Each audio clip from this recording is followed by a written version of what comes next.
सनातन संसार में आपका स्वागत है। मीमांसा दर्शन, जिसे पूर्व मीमांसा के नाम से भी जाना जाता है, भारतीय दर्शन षड्दर्शन के 6 शास्त्रीय विद्यालयों में से एक है जो वैदिक ग्रंथों और अनुष्ठानों की व्याख्या पर केंद्रित है। यह विशेष रूप से धर्म, नैतिक कर्तव्यों की प्रकृति से संबंधित है और वेदों के अनुष्ठान संबंधी पहलुओं पर बहुत जोर देता है, खासकर इस बात पर कि ये अनुष्ठान आध्यात्मिक मुक्ति की ओर कैसे ले जाते हैं। मीमांसा, जिसका अर्थ है प्रतिबिंब या जांच, कर्तव्य, क्रिया की प्रकृति और मुक्ति, मोक्ष से इसके संबंध को समझने के लिए वेदों की दार्शनिक जांच में गहराई से उतरता है। ऋषि जैमिनी द्वारा स्थापित मीमांसा दर्शन मुख्य रूप से वेदों के अनुष्ठान संबंधी भाग, कर्मकांड पर निर्भर करता है, जो आध्यात्मिक या आध्यात्मिक भाग के विपरीत है, जो ज्ञान कांड पर केंद्रित है, जिसे वेदांत दर्शन विद्यालय में विस्तृत किया गया है। क्या आप जानते हैं कि अल्फा टब नामक एक मंच और उत्पाद है जो आपके बच्चे को कम उम्र में ही ज्ञान और शब्दावली के बारे में बहुत कुछ सीखने में मदद करता है। अंत में एक आश्चर्य के लिए बने रहें। प्राचीन भारत में अग्निवर्ण नामक एक युवा ब्राह्मण रहता था, जो अपनी बुद्धि और धर्म और कर्म की प्रकृति के बारे में अदम्य जिज्ञासा के लिए प्रसिद्ध था। छोटी उम्र से ही अग्निवर्ण को वेदों के अनुष्ठान सिखाए गए थे। उसने लगन से यज्ञ, बलिदान किए, लेकिन जैसे जैसे वह बड़ा हुआ, उसे क्रियाओं के पीछे के कारण के बारे में जिज्ञासा होने लगी। ये अनुष्ठान क्यों काम करते हैं?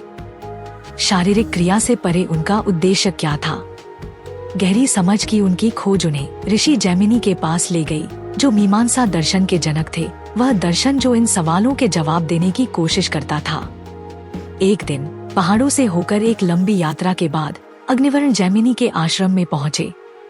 उन्होंने ऋषि के सामने सिर झुकाया और पूछा, हे विद्वान, मैंने जीवन भर वैदिक अनुष्ठान किए हैं, लेकिन मैं अभी भी उनका वास्तविक महत्व नहीं समझ पाया हूँ। ये अनुष्ठान क्यों महत्वपूर्ण हैं? धर्म और कर्म का सार क्या है? ऋषि जैमिनी ने मुस्कुराते हुए कहा, युवा साधक, तुम महत्वपूर्ण प्रश्न पूछ रहे हो। अनुष्ठान केवल कार्य नहीं है, वे भौतिक और ब्रह्मांडीय के बीच सेतु हैं। मैं तुम्हें मीमांसा के ज्ञान के माध्यम से समझाता हूँ। कहानी के माध्यम से मीमांसा दर्शन की शिक्षाएं। धर्म के मार्ग के रूप में कर्म। ऋषि जैमिनी ने अग्निवर्ण को बताया कि प्रत्येक कार्य जब सही इरादे से और धर्म के अनुरूप किया जाता है, तो उसका एक ब्रह्मांडीय महत्व होता है। वेद ब्रह्मांडीय व्यवस्था, रीत को बनाए रखने के लिए इन अनुष्ठानों का निर्देश देते हैं। जब आप यज्ञ में अग्नि जलाते हैं, तो आप केवल लकड़ी नहीं जलाते हैं, आप ब्रह्मांडीय ऊर्जा का आह्वान कर रहे होते हैं, जो प्रकृति की शक्तियों को संतुलित करती है। उन्होंने बताया कि ब्रह्मांड कारण और प्रभाव के सिद्धांत पर काम करता है, जहां हर क्रिया, कर्म का एक लहरदार प्रभाव होता है, ठीक वैसे ही जैसे तालाब में पत्थर फेंकना। वैदिक अनुष्ठान हालांकि जटिल थे, लेकिन वे सूक्ष्म रूप से ट्यून किए गए उपकरणों की तरह थे, जो ब्रह्मांड के साथ प्रतिध्वनित होते थे। कर्म के माध्यम से व्यक्ति धर्म, सार्वभौमिक कानून के साथ जुड़ जाता है। अपूर्वा, अदृश्य शक्ति। जैमिनी ने फिर अग्निवर्ण को अपूर्वा की अवधारणा से परिचित कराया, जो अनुष्ठानों के प्रदर्शन से उत्पन्न अदृश्य शक्ति है। जब कोई यज्ञ पवित्रता के साथ किया जाता है, तो यह एक अदृश्य ऊर्जा बनाता है, जो भविष्य को प्रभावित करती है। यह ऊर्जा सुनिश्चित करती है कि आपके कर्मों का फल प्रकट होगा, भले ही तुरंत न हो। अग्निवर्ण मोहित हो गया। तो मेरे कर्मों के परिणाम इस अदृश्य शक्ति में संग्रहित हैं? बिल्कुल, ऋषि ने उत्तर दिया। लेकिन याद रखें, आपको परिणाम के प्रति आसक्ति के बिना अपने कर्तव्यों का पालन करना चाहिए। फल अपने समय पर आएंगे। वेदों का अधिकार। अग्निवर्ण ने पूछा, हम कैसे जानते हैं कि क्या सही है और क्या गलत? जैमिनी ने उत्तर दिया, वेद ज्ञान का अंतिम स्रोत हैं, शाश्वत और अचूक। वे मानवता को धर्म की ओर ले जाने वाले प्रकाश हैं। उनमें वह सब कुछ है जो सही तरीके से जीने के बारे में जानने की जरूरत है, दयालुता के सबसे छोटे कार्य से लेकर सबसे बड़े यज्ञ तक। अग्निवर्ण ने महसूस किया कि वेद केवल धार्मिक ग्रंथ नहीं है, बल्कि ब्रह्मांड के साथ सद्भाव में रहने के लिए ब्लूप्रिंट है। व्यक्तिगत ईश्वर की अस्वीकृति। अग्निवर्ण ने पूछा, क्या कोई ईश्वर नहीं है जो इन अनुष्ठानों की देखरेख करता हो? जैमिनी ने समझाया, मीमांसा में हम हस्तक्षेप करने के लिए किसी व्यक्तिगत ईश्वर पर निर्भर नहीं है।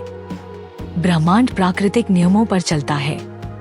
यह व्यक्तियों के कार्य, उनके कर्म हैं, जो उनके भाग्य को आकार देते हैं।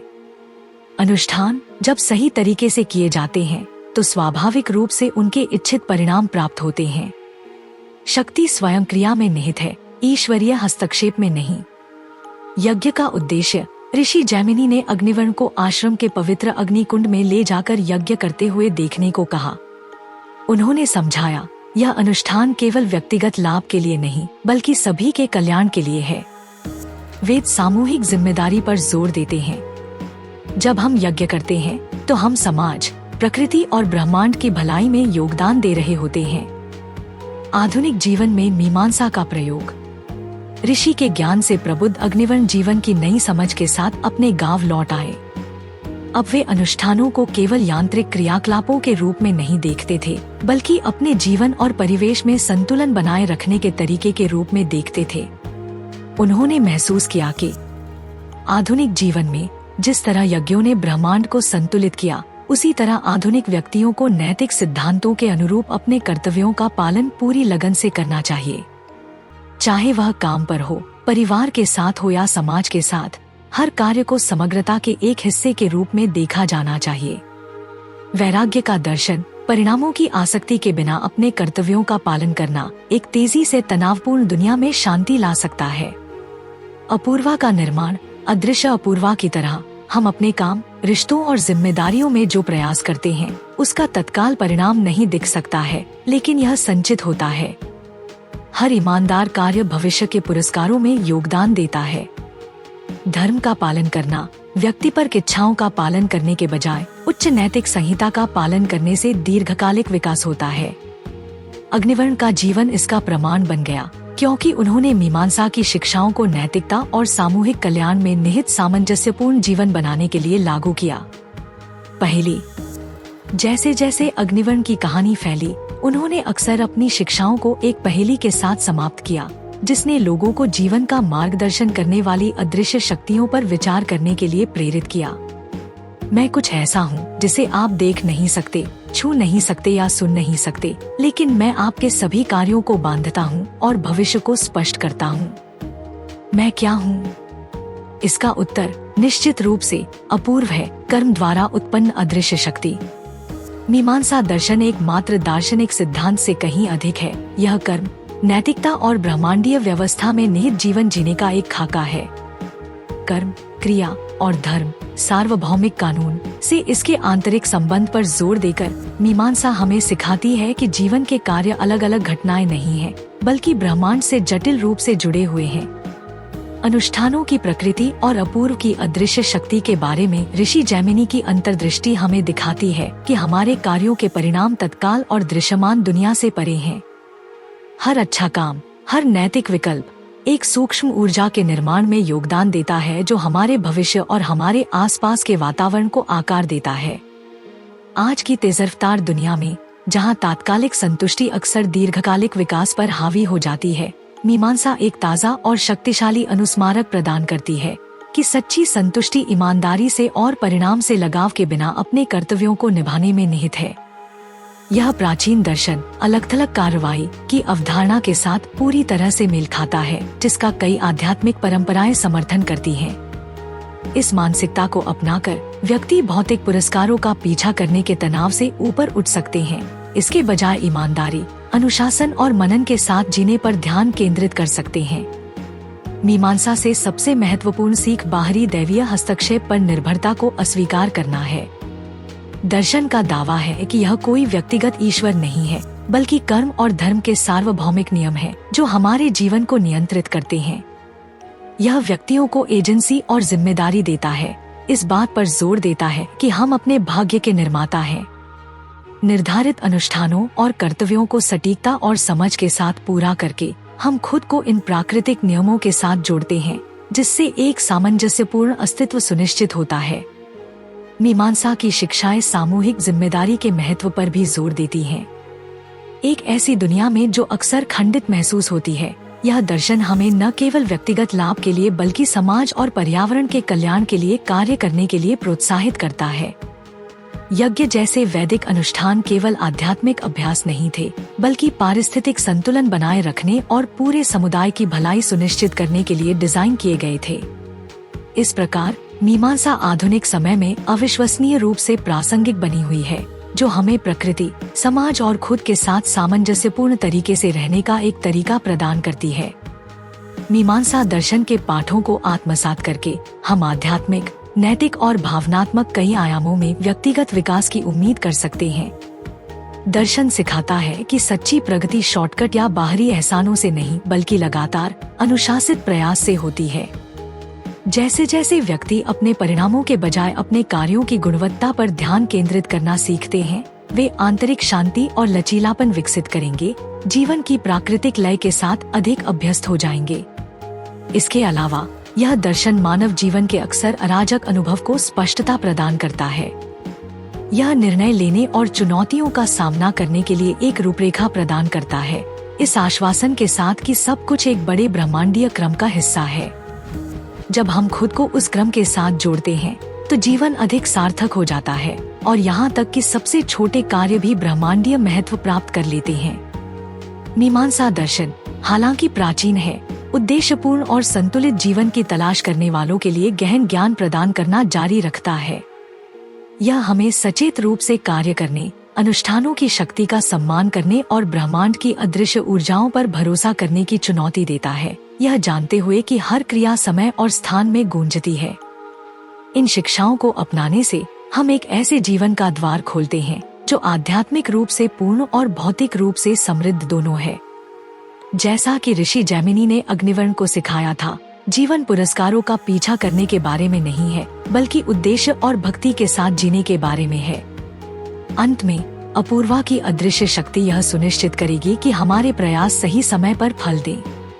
तो पहेली को याद रखें, मैं कुछ ऐसा हूँ जिसे आप देख नहीं सकते, छू नहीं सकते या सुन नहीं सकते, लेकिन मैं आपके सभी कार्यों को बांधता हूँ और भविष्य को स्पष्ट करता हूँ। मैं क्या हूँ? इसका उत्तर अपूर्वा है, वह अदृश्य ऊर्जा जो हमारे भाग्य को आकार देती है।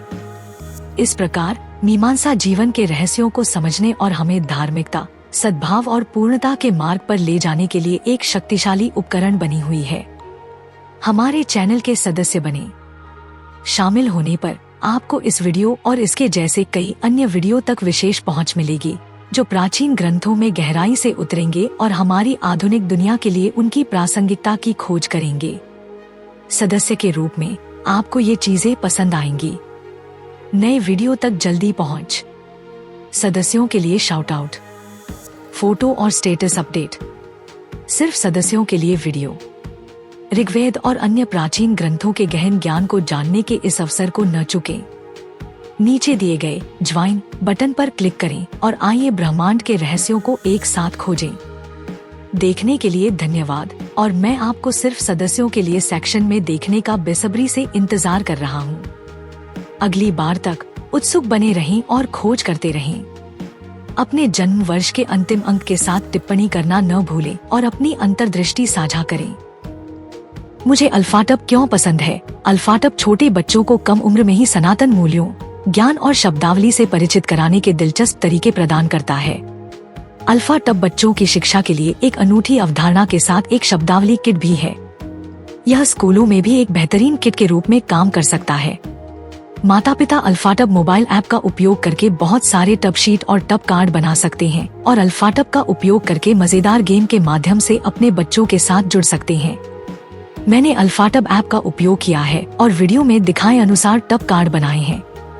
जब मैंने पहली बार अल्फाटब देखा तो मुझे पता था कि मेरे भतीजे और भतीजी इसे पसंद करेंगे। यह बच्चों के अनुकूल सामग्री से बना है, बहुत अच्छी गुणवत्ता वाला है, टूटने वाला नहीं है और लंबे समय तक चलेगा। मेरे प्रोमो कोड सनातन से 20% छूट प्राप्त करें, लिंक विवरण में है। यह हमारा सौभाग्य है कि हम अपने सनातन धर्म के ऐसे अद्भुत ज्ञान को फैलाने में सक्षम हैं। हम चाहते हैं कि आप अधिक से अधिक लोगों तक पहुंचने में आपकी मदद करें ताकि वे हमारे धर्म के बारे में जान सकें। हमारा आपसे अनुरोध है कि हमारे वीडियो को अधिक से अधिक लोगों तक साझा करें।